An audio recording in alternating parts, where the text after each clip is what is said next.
तो राजस्थान में गहलोत सरकार ने वैकेंसीज निकाली लेकिन पेपर लीक हो ये हाँ वो तो देखिए, पेपर लीक का तो मामला सभी जगह है। ये तो यहाँ नागौर में क्या मुद्दा है? कांग्रेस की सरकार में भी होता था, बीजेपी की सरकार में भी होता और ये कभी रुकेगा नहीं, ये हमेशा होता रहे। कांग्रेस भी के सरकार में भी और बीजेपी की सरकार में भी बीजेपी की सरकार में दिखा दीजिए, कांग्रेस के सरकार में साफ सामने आ रहा है। बीजेपी के सरकार में बता दीजिए कि युवा पेपर दे के आया है और वो पेपर लीक हो गया है। बीजेपी सरकार में नहीं हुआ क्या? नहीं हुआ। अब देखिए इनकी सामने- अब ये कांग्रेस अब ये सरकार अब ने यहाँ जो है ना बहस का मुद्दा बनता है ये सब चीजें कांग्रेस सरकार हैं। लेकिन आप मुझे ये बता दीजिए किस सरकार में भी नहीं हुआ, सभी की सरकार में होता। मैं भी तो उस चीज को कह रहा हूँ कि हाँ भी ये जा और ये रुकेगा भी नहीं। ये कह रहे हैं इतना नहीं हुआ। नहीं, अगर सामने दिखा दीजिए, अगर बीजेपी देखो सरकार के कांग्रेस अंदर हुआ है, कांग्रेस कभी रुकेगा भी नहीं, ये होता रहेगा। नागौर की लोकल इश्यूज क्या है नागौर में? और मैं दिल्ली से आया हूँ, मैं किसी अपने पर्सनल मैटर से आया था। आपको लगता है राजस्थान के चुनाव में पेपर लीक करप्शन ये सब चीजें प्रभावित करेंगी?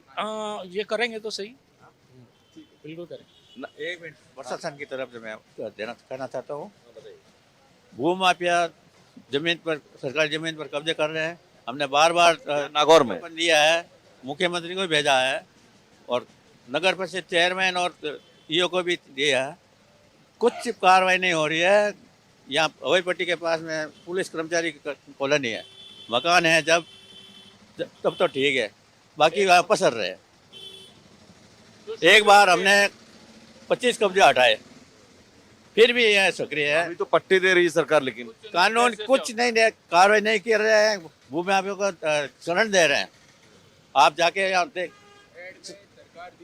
जाके इसको स्वयं देख सकते हैं। महिला बाल विकास से जुड़ो, दो बीघा जमीन का कब्जा किया है।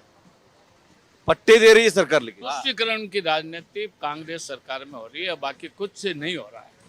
सब भ्रष्टाचार से ऊपर से लेके नीचे तक। तुष्टीकरण कहाँ से आ गया है? तुष्टीकरण कहाँ से आ गया? हमारे यहाँ किनानी तालाब में अभी जो एक जाल रहा था, उसको इन्होंने अभी हरिंदर मिर्जा जी ने वो इनको दिया है।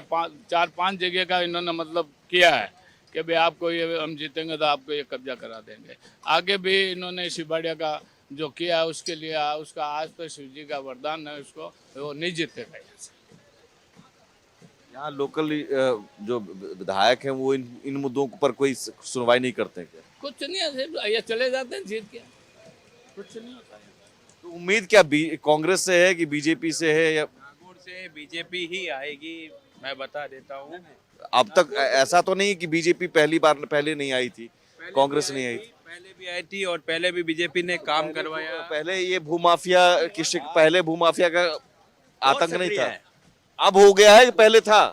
मैं कह रहा हूँ 10 साल से कार्रवाई कर रहा हूँ मैं। 10 साल से कोई कार्रवाई नहीं कर रहे हैं। पहले बीजेपी की सरकार भी थी, तब भी कुछ नहीं हुआ।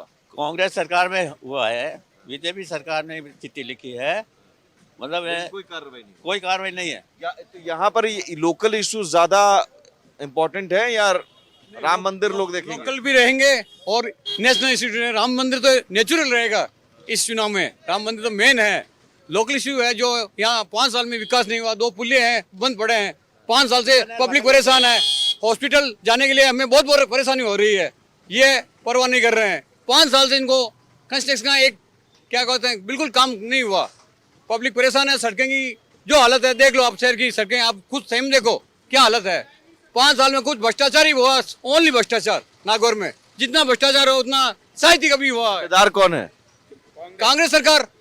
ये इनकी जो राजनीति है पैसों की, ये हवस है वो खत्म नहीं हो रही है इनकी।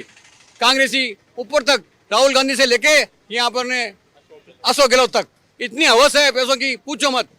सारे मंत्री और ये जो अफसर हैं, पैसे फाइल इधर से उधर नहीं हो रही है। एक छोटे से ब्रेक के लिए ये लोकल इशू ज्यादा यहाँ पर लग रहा है और उसमें सबसे ज्यादा करप्शन। नागौर में करप्शन के आरोप लग रहे हैं और काम कम हुए हैं, करप्शन ज्यादा।